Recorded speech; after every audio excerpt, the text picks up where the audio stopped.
Praise the Lord.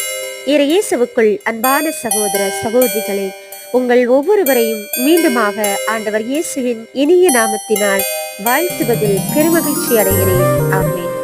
இன்றைய நாளுக்கான இறை வார்த்தை உணவு எபிரேயர் 8:10. இஸ்ரவேல் வீட்டாரோடு நான் செய்யவிருக்கும் உடன்படிக்கை இதுவே, என் சட்டத்தை உள்ளத்தில் பதிப்பேன், அதை அவர்களது இதயத்தில் எழுதி வைப்பேன். நான் அவர்களின் கடவுளாயிருப்பேன், அவர்கள் என் மக்களாயிருப்பார்கள் என்கிறார் ஆண்டவர். ஆமென். இயேசுவில் பிரியமானவர்களே, இன்றைக்கான இறை வார்த்தையின் மூலம் ஆண்டவர் நமக்கு வாக்கு கொடுத்திருக்கின்றார். நம்மோடு அவர் செய்யவிருக்கும் உடன்படிக்கை பற்றி கூறுகின்றார்.